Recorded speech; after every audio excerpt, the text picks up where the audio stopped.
जिंदगी एक सफर है। यह हमेशा एक स्मूथ रोड नहीं होती। कभी कभी रास्ता पत्थरों और कांटों से भरा होता है। हम सब इस सड़क पर चलते हैं। किसी को भी कोई स्पेशल आसान रास्ता नहीं मिलता। अमीर हो या गरीब, यंग हो या ओल्ड, हर कोई चैलेंजेस फेस करता है। ये चैलेंजेस ऐसे हैं जैसे सनी डे पर अचानक स्टॉर्म आ जाए। ये बिना वार्निंग के आते हैं। ये हमें लॉस्ट और बहुत स्मॉल फील करा सकते हैं। हम सोच सकते हैं, यह मेरे साथ ही क्यों हो रहा है? लेकिन इस सवाल का कोई सिंपल आंसर नहीं है। सच ये है कि ये स्ट्रगल्स हर किसी की स्टोरी का हिस्सा हैं। एक कॉमन थ्रेड जो पूरी ह्यूमैनिटी को जोड़ता है। जिंदगी को एक रिवर की तरह सोचो। यह बहती है, कभी जेंटली और कभी ग्रेट फोर्स के साथ। इसके रास्ते में रॉक्स और बेंड्स आते हैं। रिवर रुकती नहीं है। यह रॉक्स के चारों ओर एक रास्ता ढूंढ लेती है। यह आगे बढ़ती रहती है। हमारी जिंदगी भी बिल्कुल उस रिवर जैसी है। हम ऐसी ऑब्स्टिकल्स फेस करते हैं जो पार करने के लिए बहुत बड़ी लगती हैं। हम एक स्टूडेंट हो सकते हैं जो एग्जाम को लेकर वरीड है। हम एक पेरेंट हो सकते हैं जो अपनी फैमिली के लिए प्रोवाइड करने में स्ट्रगल कर रहे हैं। हम एक आर्टिस्ट हो सकते हैं जिसका काम अभी अप्रिशिएट नहीं किया गया है। ये हमारी रिवर के रॉक्स हैं। ये हमारी स्ट्रेंथ और आगे बढ़ने की हमारी विल को टेस्ट करते हैं। कई बार हम दूसरों को देखते हैं और सोचते हैं कि उनकी जिंदगी परफेक्ट है। हम उनकी स्माइलिंग पिक्चर्स देखते हैं और उनकी सक्सेस स्टोरीज सुनते हैं, लेकिन हम उनकी साइलेंट बैटल्स नहीं देखते। हमें उन आंसुओं के बारे में नहीं पता जो उन्होंने तब बहाए जब कोई नहीं देख रहा था। हर कोई एक ऐसा बर्डन लिए हुए है जो दुनिया को इनविजिबल है। एक सक्सेसफुल बिजनेसमैन को सक्सेस मिलने से पहले कई फेलियर्स फेस करने पड़े होंगे। एक हैप्पी कपल ने कई डिसएग्रीमेंट से गुजरा होगा। इसे समझने से हमें अपने स्ट्रगल्स में कम अकेलापन महसूस होता है।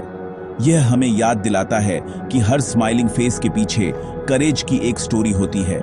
तो जब आप खुद को रोड के किसी डिफिकल्ट पार्ट पर पाएं तो हार्ट मत हारिए। याद रखिए कि आपसे पहले काउंटलेस दूसरे लोग भी ऐसे ही रास्तों पर चले हैं। ये स्ट्रगल्स हमें तोड़ने के लिए नहीं है, ये हमें स्ट्रॉन्गर बनाने के लिए है। ये एक टीचर की तरह है जो हमें डिफिकल्ट लेसन्स दे रहे हैं। लेकिन अगर हम ध्यान दें तो हम ऐसी चीजें सीखते हैं जो हम क्लासरूम में कभी नहीं सीख सकते। हम खुद के बारे में सीखते हैं। हम एक ऐसी स्ट्रेंथ डिस्कवर करते हैं जिसके बारे में हमें कभी पता नहीं था। जर्नी शायद हार्ड हो, लेकिन यह स्ट्रगल ही है जो जिंदगी को उसका डीपेस्ट मीनिंग और पर्पस देता है।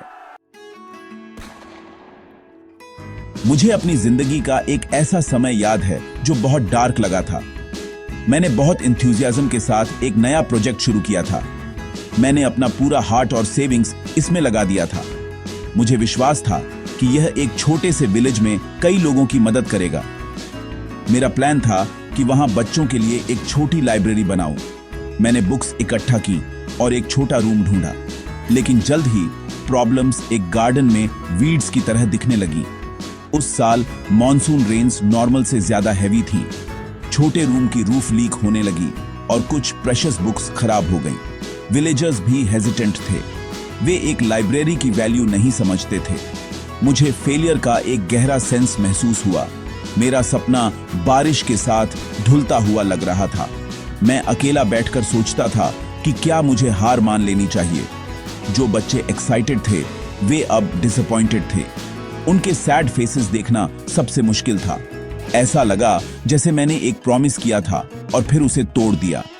सिटी में लोगों ने मुझसे कहा, हमने तुम्हें बताया था कि यह एक फूलिश आइडिया था। तुम्हें अपने पैसे ज्यादा वाइजली इन्वेस्ट करने चाहिए थे। उनके शब्द मेरे दिमाग में गूंजते रहे, जिससे मैं खुद पर और भी डाउट करने लगा। आगे का रास्ता पूरी तरह से ब्लॉक्ड लग रहा था और मेरी फेलियर का वेट बहुत बहुत भारी लग रहा था। एक आफ्टरनून मीना नाम की एक छोटी लड़की मेरे पास आई। उसने एक ऐसी बुक पकड़ी हुई थी जो थोड़ी डैम्प थी, लेकिन फिर भी रीडेबल थी। उसकी आंखें बड़ी और ब्राइट थीं। उसने कहा, अक्का, यह स्टोरी बहुत अच्छी है। क्या बारिश रुकने पर आप इसे मुझे फिर से पढ़कर सुना सकती हैं? उसका सिंपल क्वेश्चन डार्क क्लाउड्स में से सनशाइन की एक रे की तरह था। इसने मुझे याद दिलाया कि मैंने यह प्रोजेक्ट शुरू क्यों किया था। यह प्रॉफिट या फेम के लिए नहीं था। यह मीना जैसे बच्चों की आंखों में मैंने जो लाइट देखी थी उसके लिए था। उसकी छोटी आवाज ने मुझे एक नई स्ट्रेंथ दी। उस छोटे से मोमेंट ने सब कुछ बदल दिया। मैंने फैसला किया कि मैं एक लीकिंग रूफ या डाउट से हार नहीं मानूंगा। मैं नए स्पिरिट के साथ विलेज वापस गया। मैंने विलेज एल्डर्स से बात की, एक आउटसाइडर के रूप में, एक ग्रैंड प्लान के साथ नहीं, बल्कि एक ऐसे व्यक्ति के रूप में जो उनके बच्चों की मदद करना चाहता था। मैंने अपने ड्रीम को सिंपल वर्ड्स में समझाया। मेरी डिटर्मिनेशन देखकर कुछ विलेजर्स रूफ ठीक करने में मदद के लिए आगे आए। हमने साथ मिलकर काम किया, साइड बाय साइड। यह अब सिर्फ मेरा प्रोजेक्ट नहीं था, यह हमारी लाइब्रेरी बन गई। उम्मीद का वह छोटा बीज जो एक बच्चे के इनोसेंट वर्ड से बोया गया था, एक स्ट्रॉन्ग ट्री में बढ़ना शुरू हो गया था। गांव की लाइब्रेरी के साथ उस स्ट्रगल ने मुझे किसी भी बुक से ज्यादा सिखाया। सबसे इंपॉर्टेंट लेसन परसिवियरेंस के बारे में था। जब सब कुछ अच्छा चल रहा हो तो आगे बढ़ना आसान होता है, लेकिन ट्रू कैरेक्टर तब दिखता है जब आप चलते रहते हैं, भले ही रास्ता स्टीप हो और आप टायर्ड हो। हार मानना सिंपल होता, लेकिन अगर मैंने ऐसा किया होता तो मुझे उन बच्चों को एक ड्राई सेफ लाइब्रेरी में अपनी पहली बुक्स पढ़ते हुए देखने की खुशी कभी नहीं मिलती। परसिवियरेंस का मतलब सबसे स्ट्रॉन्ग या सबसे फास्टेस्ट होना नहीं है। इसका मतलब सिर्फ न रुकना है। इसका मतलब एक और छोटा कदम उठाना है, भले ही आपको लगे कि आप नहीं कर सकते। मैंने रेजिलियंस की इनक्रेडिबल पावर भी सीखी। रेजिलियंस एक रबर बॉल की तरह है। जितनी तेजी से यह जमीन पर गिरती है, उतनी ही ऊंचाई तक वापस उछलती है। लीकिंग रूफ के साथ शुरुआती फेलियर एक हार्ड फॉल जैसा लगा। इसने मेरी स्पिरिट को ब्रूस्ड कर दिया, लेकिन जमीन पर टूटे रहने के बजाय मैंने बाउंस बैक करना सीखा। सेटबैक से रिकवर होने की यह एबिलिटी जिंदगी की सबसे एसेंशियल स्किल्स में से एक है। फेलियर स्टोरी का अंत नहीं है, यह सिर्फ एक डिफिकल्ट चैप्टर है। रेजिलियंस वह स्ट्रेंथ है जो आपको पेज पलटने और अगला चैप्टर लिखना शुरू करने की अनुमति देती है, पिछले चैप्टर से मिली विजडम का उपयोग करके। एक और ब्यूटीफुल लेसन कम्युनिटी में पाई जाने वाली स्ट्रेंथ के बारे में था। जब मैंने सब कुछ खुद करने की कोशिश की तो मैं फेल हो गया। मैं अच्छे इंटेंशंस वाला एक आउटसाइडर था, लेकिन वह काफी नहीं था। प्रोजेक्ट तभी सक्सीड हुआ जब यह एक शेयर्ड ड्रीम बन गया। जब विलेजर्स ने मेरे साथ हाथ मिलाया तो इम्पॉसिबल पॉसिबल हो गया। इसने मुझे सिखाया कि हम आइलैंड्स नहीं हैं, हमें एक दूसरे की जरूरत है। मदद मांगना वीकनेस की निशानी नहीं है, यह विजडम की निशानी है। ट्रू स्ट्रेंथ अक्सर दूसरों से जुड़ने और कुछ ऐसा बनाने की हमारी एबिलिटी में निहित होती है जिसे हम अकेले कभी नहीं बना सकते थे। फाइनली मैंने स्मॉल विक्ट्रीज को सेलिब्रेट करना सीखा।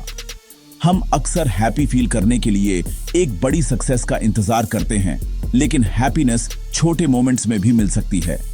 जिस दिन हमने रूफ ठीक की वह एक विक्ट्री थी। जिस दिन एक बच्चे ने अपनी पहली बुक खत्म की वह एक विक्ट्री थी।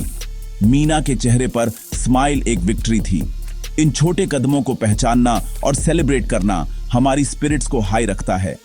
यह हमें लंबी जर्नी पर जारी रखने के लिए फ्यूल देता है। जिंदगी सिर्फ डेस्टिनेशन तक पहुंचना नहीं है, यह रास्ते में छोटे ब्यूटीफुल मोमेंट्स में जॉय ढूंढना है।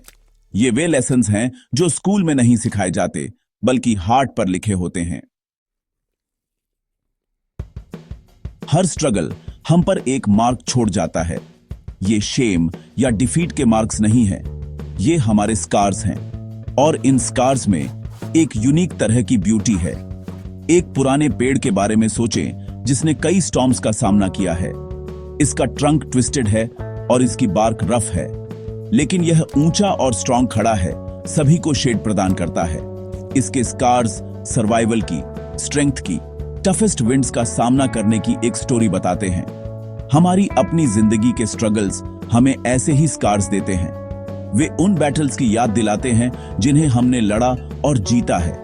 वे दिखाते हैं कि हम जिए हैं, हमने डिफिकल्टीज का सामना किया है और हमने एंड्योर किया है। ये एक्सपीरियंसेस हमें ज्यादा कंपैशनेट बनाते हैं। एक व्यक्ति जिसने कभी हंगर नहीं जानी, वह किसी भूखे व्यक्ति के दर्द को ट्रूली नहीं समझ सकता। एक व्यक्ति जिसने कभी अकेलापन महसूस नहीं किया, वह एक लोनली हार्ट के दर्द को नहीं समझ सकता। हमारे स्ट्रगल्स हमारे हार्ट्स को सॉफ्ट करते हैं, वे हमें ज्यादा ह्यूमन बनाते हैं। जब हम किसी और को डिफिकल्ट टाइम से गुजरते हुए देखते हैं, तो हमारे अपने स्कार्स थोड़े दुखते हैं। वे हमें अपने दर्द की याद दिलाते हैं, और यह हमें काइंडनेस और अंडरस्टैंडिंग का हाथ बढ़ाने में मदद करता है। हमारे स्ट्रगल्स हमें दूसरों के दुख से जोड़ते हैं और हमें काइंडर, ज्यादा एम्पैथेटिक लोग बनाते हैं। इसलिए जिंदगी की चैलेंजेस से मत डरिए। बिना किसी प्रॉब्लम्स के जिंदगी की इच्छा मत कीजिए। एक स्मूथ सी ने कभी एक स्किल्ड सेलर नहीं बनाया। यह रफ वाटर्स है जो हमें नेविगेट करना सिखाते हैं। यह स्टॉर्म्स हैं जो हमारे करेज को बनाते हैं। हर ऑब्स्टिकल जिसे आप ओवरकम करते हैं, वह आपकी सोल में स्ट्रेंथ की एक नई परत जोड़ता है। हर फेलियर जिससे आप सीखते हैं, वह आपकी जिंदगी की बुक में विजडम का एक नया चैप्टर जोड़ता है। ये एक्सपीरियंसेस आपको डेप्थ और कैरेक्टर का व्यक्ति बनाते हैं। वे वह फायर हैं जो आपकी स्पिरिट के स्टील को फॉर्ज्ड करता है, जिससे आप स्ट्रॉन्ग और रेजिलिएंट बनते हैं। तो अपनी जर्नी को गले लगाओ, अपनी सभी बम्प्स और टर्न्स के साथ। अपने स्ट्रगल्स को कर्सेस के रूप में नहीं, बल्कि बढ़ने के अवसरों के रूप में देखो। उन्हें वह फोर्स बनने दो जो आपको अपने अंदर छिपी इमेंस स्ट्रेंथ को डिस्कवर करने के लिए प्रेरित करती है। आपकी जिंदगी आपकी स्टोरी है। इसे करेज की, रेजिलियंस की और होप की स्टोरी बनने दो। इसे ऐसी स्टोरी बनने दो जो दिखाती है कि एक व्यक्ति डार्कनेस का सामना कैसे कर सकता है और अपनी खुद की लाइट कैसे ढूंढ सकता है। क्योंकि सबसे बड़ी विक्ट्री कभी न गिरने में नहीं है, बल्कि हर बार जब हम गिरते हैं तो उठने में है। और यही सबसे इंस्पायरिंग स्टोरी है।